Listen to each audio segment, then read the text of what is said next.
Hey everyone, it's Eurobandit here once again. What you're looking at is a 1976 to 1979 Sankyo STD-1800 stereo cassette deck.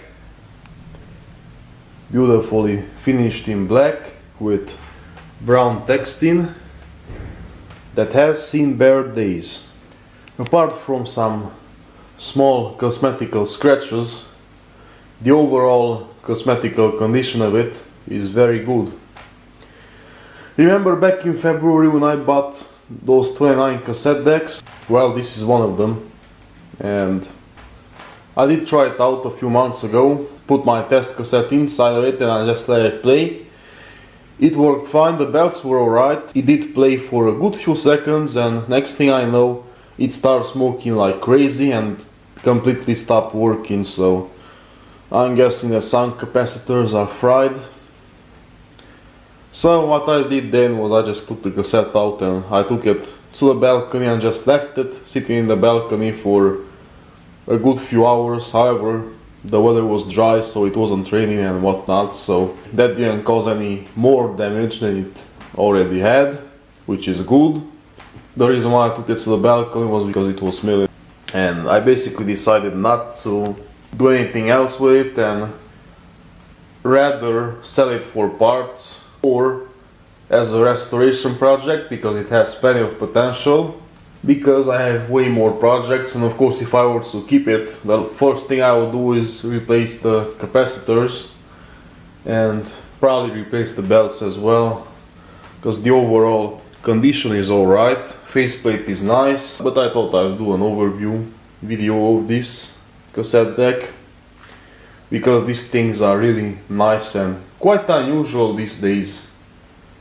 You'll pretty much almost never see one for sale, that's how unusual they are. And Sankyo is a Japanese brand, it's not Sanyo. I'm sure that some people might think it's a Sanyo, but Sankyo is a different brand. This particular model is in black finish. Now there was another version of this model that had the silver faceplate and the wooden cover. However, I don't think that it was real wood, I think it was fake vinyl. And it seems to be a very good quality cassette deck, as you can see, and it's quite heavy, which means that it has quite a bit of quality. The way you load the tape is you open up this door and you just put it in like that. Yeah, it's quite dirty, I know that. And this is more like a dust protection rather than a cassette door. Pretty nice, pretty straightforward. Here's the phone jack, here's the power button, here are the cassette controls, here's the Dolby on and off, obviously off. BIOS and equalizer for normal chrome and ferrochrome cassette. Limiter on or off. Microphone jack for the left and right channels. Output level, very useful, I like that feature. Record level, dual path for each channel individually. And so beautiful view meters. Here's the corner and the corner reset. Here's the LED for the Dolby. And this is the record LED. And Sankyo has made quite a few nice looking cassette decks back in the 70s and probably in the early 80s as well. I really like them. They're unusual, like the whole Sankyo brand. Finding a Sankyo cassette deck nowadays isn't as easy as finding a Technics or a Pioneer.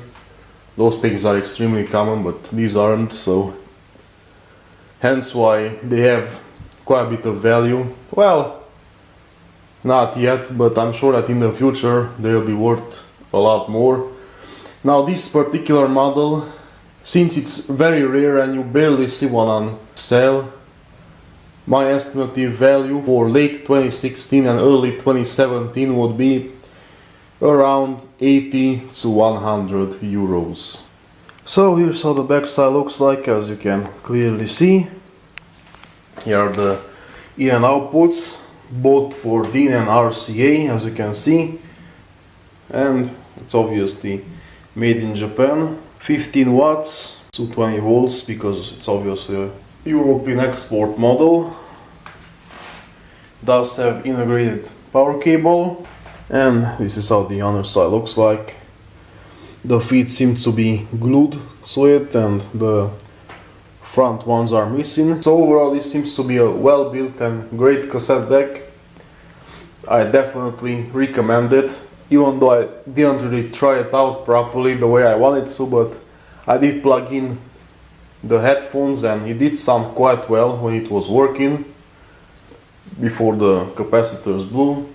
However, if you have one of these or plan to buy one of these, well, you might probably want to replace the capacitors, maybe the belts as well, and then you'll have a great cassette deck. Also the light for the view meter doesn't work, so if you find one for 80 euros or even 100 euros if it's mint, well, you should definitely get one. Anyway, now I'm gonna end this video. Hope you liked it. If you did, why not? Thumbs up, check out my videos, and if you like what I'm doing, why not subscribe, and I'll definitely see you next time. More audio related videos coming soon.